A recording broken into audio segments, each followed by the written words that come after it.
ladies and gentlemen, please welcome Dennis Roberts. Well, good afternoon, everyone.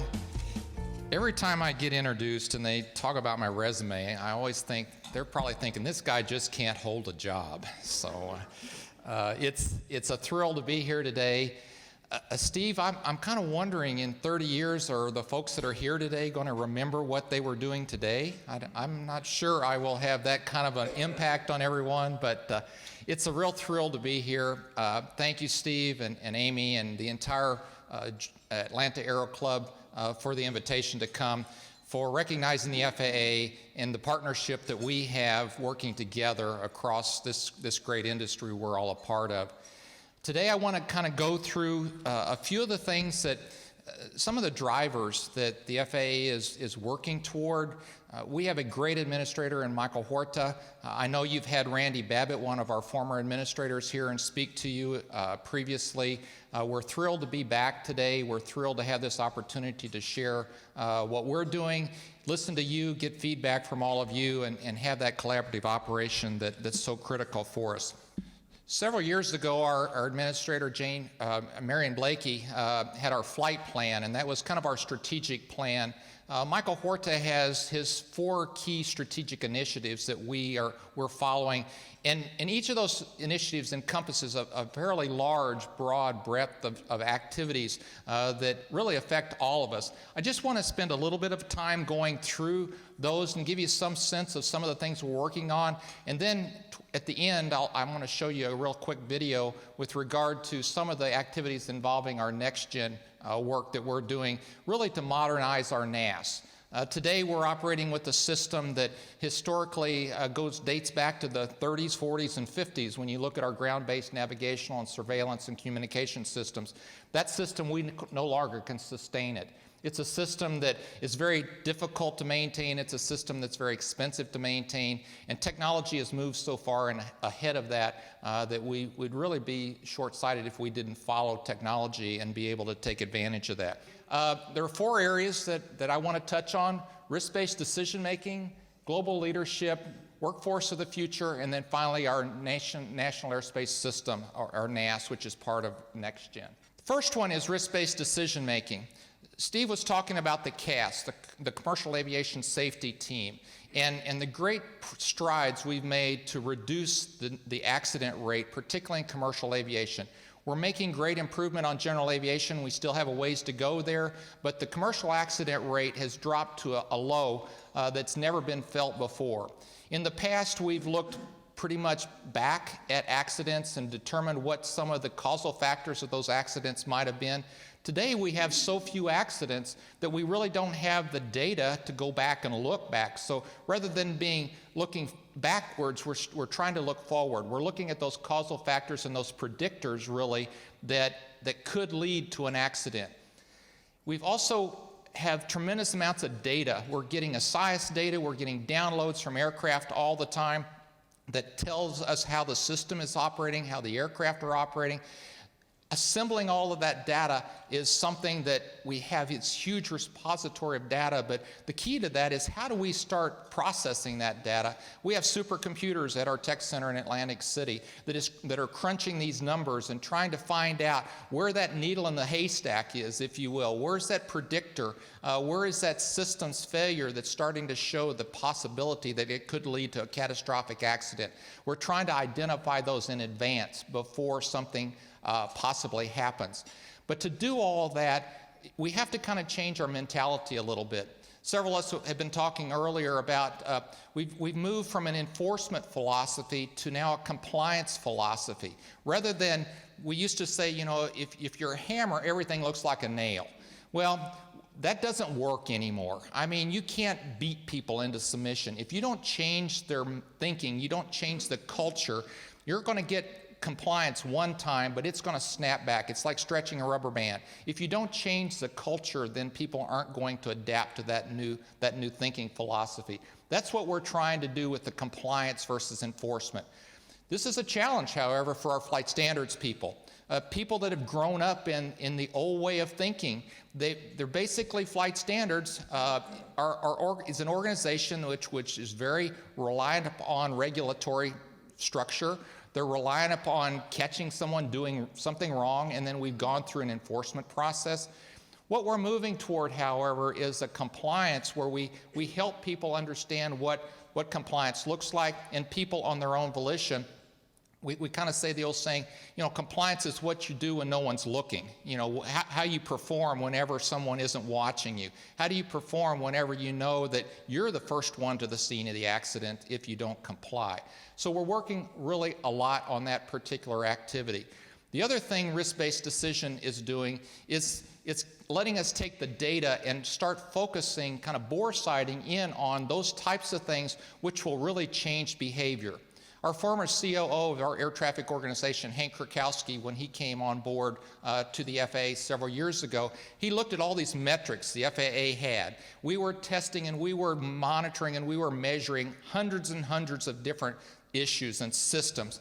Hank came in and he goes, but which of those systems are actually changing behavior? Anything that doesn't change behavior, we should get rid of. It's just data for data's sake. Some of those people that were collecting that data says, oh, wait a minute, you can't take that away. Well, why can't we? Well, that's my job. You're taking away my job. Well, that's the tough part of all this, but we need to, particularly in today's times of reducing resources, both people and money, we really have to focus on things that will turn the dial, that will actually change behavior. And that's what we're really focusing on now with regard to this risk-based decision making. We identify the risk, we identify the mitigating factors that will reduce that risk, and then we apply our resources toward that thing. So if there's something out there that we've been tracking for years, but no one has ever seen that it's changed behavior, we're saying, why do we keep doing that? And if there's one thing that a person that could come to me that can really flip my lid quickly, and I say, why are we doing it that way? Why are we doing it that way? They go, well, that's the way we've always done it. That's the first thing that I'd say, well, then we need to really take a hard look at that approach and get off of that.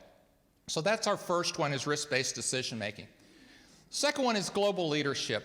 Everyone in this room, it's no surprise, this is preaching really truly to the choir, that the fact that global leadership and aviation knows no boundaries. There are no boundaries to aviation. Aviation, and for my days at AOPA, Phil Boyer used to say, a mile of highway will get you a mile. A mile of runway, though, will get you the world. That's what aviation is all about. The lines are so blurred between the international community and the domestic community, particularly on the aircraft manufacturing side of the coin, that there are no real true boundaries. I'm going down to Mobile in a couple of weeks and have the pleasure of visiting the new Airbus facility down there where they do the 319s, 20s, and 21s. It's a safety meeting that they're just getting ready to roll their first airplane off the line here in about March. I think the airplane comes off in late February. It's going to be delivered March or April to their first client out of that facility. But we're doing it in conjunction with EASA as well as the National Transportation Safety Board. We're going to do a tabletop exercise to determine how, and for Airbus to show EASA and NTSB how they would operate and how they would perform in the event the unfortunate occurrence happens that one of those aircraft goes down someplace in the world. So it'll be a real good opportunity to see that operation. As Steve mentioned and Amy mentioned, that I was formerly the regional administrator up in Seattle, so had a lot of opportunities to visit with Boeing, went through the Everett plant. I was there with the administrator when they rolled the 787 out. So very familiar with that approach, but really anxious to see what's going to happen in the meeting with EASA down there, because EASA holds the type certificate even here in the United States for that aircraft for the production certificate. We have a program called the VOR MON now. The VOR MON stands for Minimum Operating Network. How many VORs do we actually need in the U.S. to be able to provide adequate coverage in the event that we lose satellite navigation? We can't rely on single source navigation. We need a secondary backup. And so the MON is the Minimum Operating Network, and we're in the process of taking some of those VORs out. You see, if you read AOPA or some of the trades and you look at our Federal Register, we have notifications that we're proposing to take certain VORs off the system. We've had banners, we've had billboards come up, we've had signs on the side of buildings that people didn't even know what a VOR was. They're painting signs on the side of barns along interstate highways, save our VOR. Well, what was that? What's that do? And they go, well, I don't know, but it sounded like a good thing to do. Anything to do with the government, we don't want them taken away. So we're working on coming up with a minimum operating network so we maintain at least the equal level of safety or increased level of safety.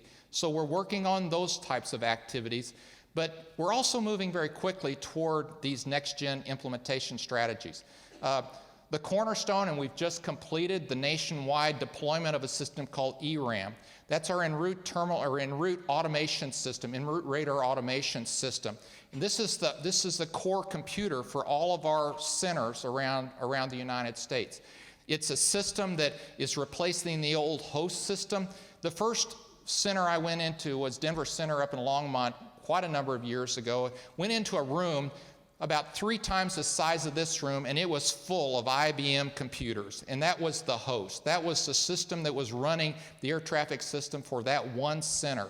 And it had all the coolers and everything, and it was controlled, elevated floors and everything. Well, then we went to the next version of it, and that's the system we've been running since the 70s. That system now has been phased out, and we've gone to ERAM. And now all that whole center computer, it would fit into about a 10 by 10 area over here. It's the power of these computing systems that we have today. So that ERAM system has been installed. It's there. It gives us tremendous capability to expand the types of services we as FAA and air traffic can provide to you as the pilot community.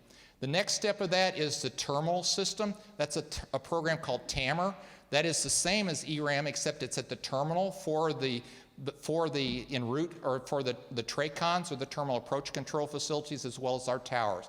We're also going to, the third item is voice switch, which will allow controllers to, through voice activation, do automatic switching so they don't always have to dial up frequencies, they don't have to punch in the keyboard, they don't have to do a lot of the things that they've done in the past that will allow much more efficient and safer operation. The last one is Datacom. Datacom is like internet for the airplanes. We've worked with FAA has worked with industry for quite some time. This is sending this is sending data communications back and forth between the aircraft and the crews. Where this really comes into play is if we're sitting here at Atlanta, we have a front go through, they need to change the airfield from an east flow to a west flow. They have all these airplanes queued up out there anticipating an east flow. We need to go to a west flow. Right now, they have to tell every one of those crews a new clearance. They have to read the clearance to them. They have to read it back. Every time we communicate between a controller and a pilot, it's one more opportunity for a hear back, read back error. That's one more area that we could result in a mistake and create a safety issue. The thing about Datacom is that we can basically text message the crew back and forth. We still are working on the key set of data messages, but we can send those reroutes. We can do a blanket. We can push the reroute to the aircraft. The crew can look down at their flight display or at their data display and push the button accept, and immediately it can also then flow immediately into their flight management system. So you don't fat finger a procedure, you don't fat finger a different SID or a star for arrival or departure, you don't fat finger your course. Mark, you never fat fingered anything, did you? Never, okay. But that's the technology we're working on. Those are some of the things of the future that are coming. The last piece of this is where my heart and soul has been the last 6 years, and that is with performance-based navigation. This is really using satellite navigation to be able to go away from these ground-based nav-aid systems where we have Victor Airways going across different points on the ground or jet routes that go across different high-altitude VORs across the country to using Great Circle routes using satellite-based navigation. It's tremendously more efficient. It allows us a tremendous amount of increase in latitude and opportunities. We're no longer restricted to only going between different points. If weather is overlying a particular route or over a particular departure gate or arrival gate or across some en route sector of the en route environment, We're no longer restricted to those. We can do dynamic reroutes now that we can use satellite navigation. The airlines can take, in general aviation, particularly the heavy iron, can take much more advantage of high altitude winds. Just opens up the system tremendously to us. Gives us a lot more options to work with. But one of the most important things is satellite navigation is so much more efficient, it's more reliable, and it's very, very predictable. We have, I mentioned RNP, Required Navigation Performance, a minute ago. This is a system that if the aircraft and the crews are properly equipped and trained, we can go to RNP 0.1, which means 1/10 of a nautical mile either side of the designated route. That's less than a wingtip. That's a wingspan difference on a 737. RNP 0.1, that aircraft is going to be on a very, very predictable track. The controllers know if they are assigned that arrival, that departure, or that approach, they are going to be on a very predictable route. We've also added the vertical component to that. We call that the OPDs, or the Optimized Profile Descents. Today, they can come out of en route altitude. They can be at flight level 340. They can get what we call a descend via clearance from the center. They said descend via Delta 236, descend via the Eagle, Phoenix landing east. That's all they have to say. You're coming out of Albuquerque Center, you're headed to Phoenix, you're at 340, they give you that clearance. At the prescribed point, the FMS, the flight management system, will throttle back, it will tip the nose down, it will follow a prescribed descent all the way down, avoiding the step downs. Our administrator says rather than walking down the stair steps, you're sliding down the banister. That aircraft will come all the way down. ATC doesn't have to say another word to that crew until they do a handoff between Albuquerque Center and Phoenix approach. I rode jump seat one day on US Air from DCA to Phoenix, and from the time we at 340 in Albuquerque Center until we turned off the runway and the active taxiway, 4 communications between ATC and that crew. Albuquerque Center, Phoenix TRACON, Phoenix Local, Phoenix Final, ground. That's it. 4 communications. I listened to another aircraft from another airline that wasn't GPS equipped. They did not have that capability. An older airplane flying an old GPS engine, they were talking to them all the time. I asked the FO on the airplane we were on, I go, man, they haven't talked to us in a long time. Is everything working? So he calls Albuquerque up. He says, Albuquerque Center, Cactus 342, radio check. He goes loud and clear. He says, we said, well, we hadn't heard from you for a while, just wondering if everything was okay. He goes, yeah, we're just sitting down here watching you guys. And there were 10 airplanes on that approach, and the frequency was entirely quiet. The purpose of all that discussion is the fact that every one of those lack of communication and the automation allows us to reduce that opportunity for a hear-back, read-back error. But we can't be lulled into the complacency of the fact that automation is the answer to everything. All we have to do is look back to Asiana 777 going into San Francisco. You have to be able to fly the airplane. You still have to understand how the systems are working. The last thing a pilot ever wants to hear, or you ever want to hear on a tape from an accident, is whenever the crew pushes a button on the FMS and you hear the other one say, oh, why did it do that? That's the last thing you want to hear. But you need to understand your systems, and you still need to have those basic stick and rudder skills. So the biggest challenge we have today with PBN and performance-based navigation is a really growing concern. And someone says, where am I spending most of my time? Is it in the Caribbean, or is it in Tennessee? Well, I'll tell you where it is. It's in Florida. I've been in the job almost a year, and I've been to Florida 13 times within a year. And of those 13 times, in addition to going to Sun and Fun, which was really fun, about 11 of those 13 times have been down there to airports dealing with airport noise issues. The challenge that PBN does is whenever you take off out of an airport, you're under the control of ATC, and they're giving you radar vectors. Your aircraft is subject to wind drift. They're going to move you around. They're going to give you different headings to provide separation standards.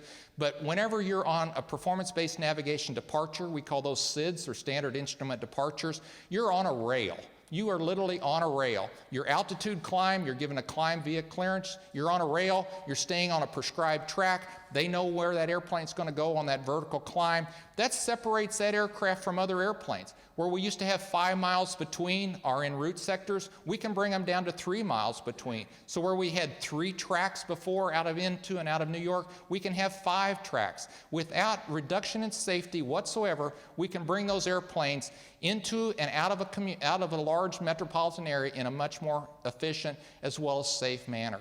What that track does, though, is it concentrates the airplanes. It concentrates the noise. And so where before we were, what a person once told me, he said, the solution to pollution is dilution. So it's like you drop that, red dye number 12 into a bucket of water and it dilutes and you don't even see it. Well, that's what we did when we would do dispersal headings. Everybody would get a little bit of the impact and of the pain. When we put these airplanes on a rail, we're compressing that track down till you have a lot of airplanes over the very same people. We're having to reassess how we manage the noise issues. Gary's here from College Park, and this is a prime example of how we've been able to work closely with the community and develop procedures that are acceptable to the community and use NextGen for our advantage. But a lot of communities they're not real happy about this, and how do we do that community outreach? How do you tell them the message about the value of aviation, the enhancement of safety, at the same time being sensitive to their environmental concerns? This is a challenge for us, honestly, and we're very concerned about this because we need your help to help us reach out to the communities. How do we engage with the communities? We need someone to help us tell the story about the value of what it is we're all trying to accomplish here through NextGen, because we cannot continue to sustain the NAS the way it is today.